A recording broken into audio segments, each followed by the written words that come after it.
Bismillahirrahmanirrahim. Assalamualaikum warahmatullahi wabarakatuh. Perkenalkan, nama saya Mumtaz Yasir Ahmed dari kelas 15 akan mempresentasikan tentang Daulah Umayyah. 5 khalifah yang terkenal dengan kebijakannya. Yang pertama ada Muawiyah bin Abu Sufyan. Ia mengubah fungsi Baitul Mal, lalu membentuk Diwanul Hijabah, Diwanul Barid, dan Diwanul Kharaj. Lalu yang kedua ada Marwan bin Hakam. Ia meredam gerakan-gerakan dari berbagai daerah untuk menjaga stabilitas pemerintahannya. Lalu mengangkat putranya Abdul Aziz sebagai gubernur di Syam, lalu mengalahkan gerakan Khawarij dan Syiah. Lalu ada Abdul Malik bin Marwan. Ia berhasil mengalahkan saingan Khalifah Mekah dan menghentikan perang saudara. Lalu ia termasuk pemimpin terlama yang berkuasa dan ia memimpin pasukan Islam Madinah untuk menyerang Konstantinopel.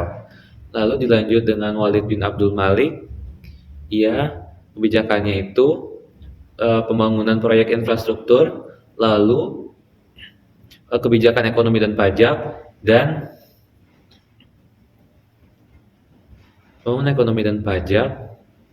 lalu dilanjut dengan pemberdayaan ilmu pengetahuan.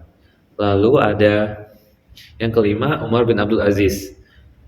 Kebijakannya adalah pembukuan hadis, lalu memangkas pajak dari kaum Nasrani dan menghilangkan pajak untuk kaum mualaf. Dan juga dengan mengembalikan ajaran Al-Quran dan As-Sunnah.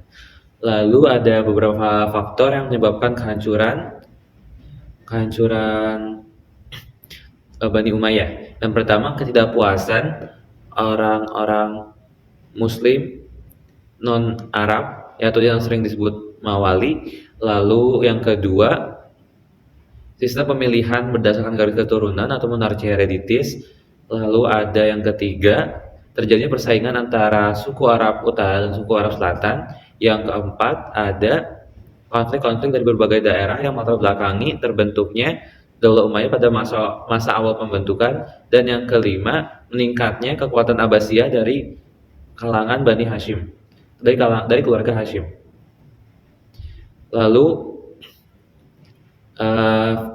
perkembangan peradaban Bani Umayyah, yang pertama itu di bidang sosial. Di bidang sosial itu terciptanya ketertiban kehidupan masyarakat, dan yang kedua ada terpelihara dan terjaminnya kalangan masyarakat bawah dengan dibangunnya fasilitas sosial. Di bidang budaya ada pula membuat bahasa Arab jadi bahasa resmi pemerintahan, lalu membuat uang dengan menggunakan bahasa Arab, dan membangun sistem irigasi pertanian. Lalu dilanjut dengan di bidang militer, di bidang politik militer. Di bidang politik militer ini yang pertama dengan terbentuknya 5 lembaga pemerintahan. Yang pertama, An-Nizam Asyasi itu politik, An-Nizam Al-Mali itu keuangan, An-Nizam Al-Idari itu tata usaha negara. Yang keempat, An-Nizam Al-Qadai itu lembaga kehakiman, dan yang terakhir An-Nizam Al-Khibari itu ketentaraan. Lalu yang kedua ada terbentuknya Dewan Sekretaris Negara. Yang ketiga, pindahnya ibu kota dari Kufah ke Syam, menyusun